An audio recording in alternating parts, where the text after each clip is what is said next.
সমস্ত নেগেটিভিটি সবার মন থেকে সরিয়ে দিতে আছে না, যে কালো ছায়াগুলো। কারণ এই ব্যাপারগুলোই তো মানুষকে মানে ক্ষতি করার চেষ্টা করে। এবারে বলো, তুমি এত সুন্দরী কেন? তোমাদের ভালোবাসা আপু। আচ্ছা চলো, আমরা একেবারে শেষের দিকে রয়েছি, খুব ঝটপট কিছু প্রশ্ন করব, ঝটপট তুমি উত্তর দিবে।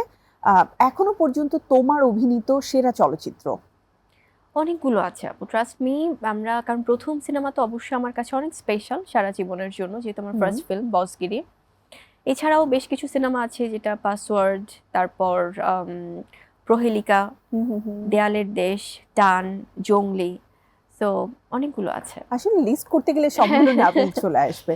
স্বপ্নের চরিত্র যা এখনো তুমি করবার জন্য অপেক্ষা করছো? স্পেসিফিক একটাই মানে আছে না, একটি দুটি এরকম নেই। আমি ফিল কোন করে যে উপন্যাসের ওরকম গল্পের চরিত্র? না না না, কোনো উপন্যাসিক। আমার কাছে মনে হয় যে যে কোনো একটা চরিত্র যদি আমরা সুন্দর করে এটার প্রেজেন্টেশন দিতে পারি, সেটি ঐতিহাসিক হয়ে ওঠে দর্শকদের কাছে। কিন্তু ওরকম ঐতিহাসিক কোনো ক্যারেক্টার যেটা আমাকে মানে আমাকে টানছে বা সেরকম না। আমার মনে হয় ওভারঅল আমার চরিত্রের জায়গাটা একটু চ্যালেঞ্জিং হলেই আমি পছন্দ করি, সেটা যদি গল্প এবং হোক চরিত্র, গল্প এবং চরিত্র। সিনেমা হলে দেখা তোমার প্রথম সিনেমা কোনটি ছিল, মনে আছে? প্রথম সিনেমা ছিল আমার মনে আছে, ছোটবেলায় বাবা আমার হাত ধরে গিয়েছিলাম দেখতে, সালমান শাহ স্যারের একটি সিনেমা। সম্ভবত এটা আমি যদি ভুল না করি জীবন সংসার বা এই ধরনের। হ্যাঁ, অনেক সুন্দর একটা মুভি ছিল এটা, খুবই সুন্দর সিনেমা। সো সালমান শাহ এবং শাবনূর অভিনীত। রাইট। তো প্রথম সিনেমা ওরকম। এরপরে আমি দেখেছি মরণের পরে আমাদের আলমগীর স্যারের সিনেমা, শাবানা ম্যাডামের। সেখানে বাচ্চাদের রিলেটেড অনেক ব্যাপার থাকে, মানে ওটা দেখে আমি দেখেছি একদম পারিবারিক গল্প। এই সিনেমাটা আমি যখনই দেখি এখনো আমি জাস্ট মানে কাঁদতে থাকি। একদম মানে মরণের পরে ভাত দে, এই মুভিগুলো দেখলে একদম জীবন থেকে নেওয়া। আর এছাড়া তো দেশের বাইরে অনেক সিনেমা আছে যেগুলো খুব পছন্দের। এবারে বলো, তুমি এত সুন্দরী কেন? তোমাদের ভালোবাসা আপু, নাথিং এলস। আমার মনে হয় তোমাদের ভালোবাসা, সাপোর্ট, আমার যারা দর্শকরা আছে তাদের ভালোবাসায় সবকিছু মিলে একটা পজিটিভ ভাইব কাজ করে বলেই হয়তো এরকম পজিটিভিটির রিফ্লেক্ট অ্যাকচুয়ালি আমরা দেখতে পাই।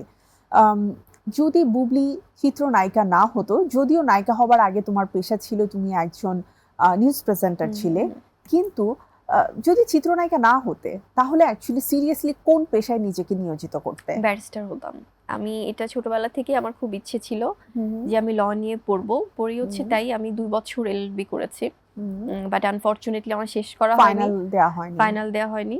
তো আমার মনে হয় যে যদি নায়িকা না হতাম বা অভিনেত্রী না হতাম, সেক্ষেত্রে আমি একদম সিরিয়াসলি আমার লটা কমপ্লিট করতাম। নেক্সট প্ল্যান কি আছে? এখন হয় না, এটা খুব ডিফিকাল্ট কারণ ওই এমবিএ শেষ করেছি, দেন তারপর আবার আরেকটা সেক্টর, এটার হয় অনেক সময় দেওয়ার, এবং যেই প্রফেশনটাই আমরা করি বা যে স্টাডিটা করি ওখানে প্রপার সময় না দিলে এটা সম্ভব না, কোনো লাভ নেই। এবারে বলো, মানে সুপার হিরো, ঠিক আছে, সুপার ওমেন না, কিন্তু সুপার হিরো যদি তুমি হতে তাহলে অ্যাকচুয়ালি কোন পাওয়ারটা নিজের মধ্যে চাইতে?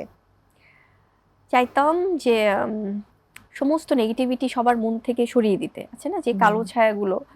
কারণ এই ব্যাপারগুলোই তো মানুষকে মানে ক্ষতি করার চেষ্টা করে। তো আমি চাইতাম যে ফুল অফ পজিটিভিটি যেন পৃথিবীতে থাকে। সো সেগুলো রিমুভ করে দেওয়ার ট্রাই করতাম যদি সুপার পাওয়ার থাকতো। সর্বশেষ প্রশ্ন, এক কথায় তোমার কাছে জীবন মানে কি? জীবন মানে আমার কাছে মনে হয় যে, এটা আমি জানি না, হয়তো আগেও বলেছি, কারণ জীবন কথাটা তো ছোট, কিন্তু এটার মানেটা অনেক কঠিন। সো সহজ আর কঠিনের সমন্বয়ে যেটা, সেটাই জীবন। জীবন অনেক সময় আমাদের কাছে চলাটাই জীবন। অনেক সহজ মনে হয় মাঝে মাঝে, অনেক কঠিন মনে হয় মাঝে মাঝে। সো এই দুটোর মিলিত যে ব্যাপারটা, যে অনুভূতিটা, সেটাই জীবন। ওকে, সো একেবারেই শেষ প্রান্তে তোমাকে অসংখ্য ধন্যবাদ বুবলি, আমাদেরকে এতটা সময় দিয়েছো, এবং আমার মনে হয় অনেকদিন পর আমরা খুব মজার একটা আড্ডা দিলাম, যেখানে আড্ডা, গল্প, ইমোশন, ভালো লাগা সবকিছু রয়েছে। তো তোমার জন্য অনেক অনেক শুভকামনা থাকবে, পুরো জঙ্গলি টিমের জন্য শুভকামনা। ব্লকবাস্টার হিট হবে এটা আমরা প্রত্যাশা রাখছি। Thank you so much. আর পাশাপাশি আমাদের অডিয়েন্স যারা তোমাকে দেখছে তাদের জন্য ঈদের শুভেচ্ছা, এবং জঙ্গলি নিয়ে যদি কিছু বলতে চাও। Thank you so much Shanta আপু, বরাবরই খুব ভালো লাগে যখনই দেখা হয়, মানে খুব মনে হয় যে ড্রয়িং রুম আড্ডাই হয়। আর অবশ্যই বাংলা টিভিকে ধন্যবাদ দিতে চাই যে আপনারা এত সুন্দর একটা আয়োজনে আমাকে ইনভাইট করেছেন। আর আমার দর্শকদের উদ্দেশ্যে বলতে চাই যে আপনাদের জন্যই আজকে আমি বুবলি।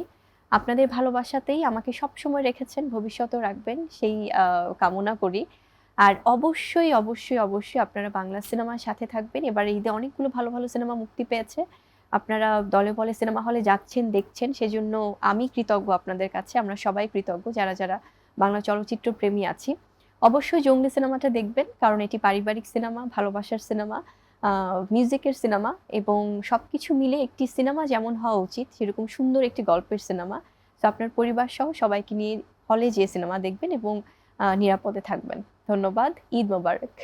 থ্যাংক ইউ, খুবই চমৎকার করে বলেছো। আরো একবার বাংলা টিভির পক্ষ থেকে, আমাদের সবার পক্ষ থেকে তোমার জন্য ঈদের অনেক অনেক শুভেচ্ছা। ঈদ অনেক মোবারক। ধন্যবাদ। প্রিয় দর্শক, আমাদের আজকের আড্ডা আসলে এখানে শেষ করতে হচ্ছে। অন স্ক্রিনে মেবি বিহাইন্ড দ্য স্ক্রিন আরো এটা চলতেই থাকবে, কিন্তু আপনাদের কাছ থেকে আজ আমাকে বিদায় নিয়ে নিতে হচ্ছে। আবারও ফিরে আসবো বাংলা টিভির এই আয়োজনে। আপনারা সবাই ভালো থাকবেন, সুস্থ থাকবেন, আর চোখ রাখবেন প্রতিদিন একই সময়ে বাংলা টিভিতে জুই মাল্টিভিটামিন কোকোনাট অয়েল নিবেদিত তারার ঈদের প্রতিটি এপিসোডে। আজকের মতো বিদায়, আল্লাহ হাফেজ।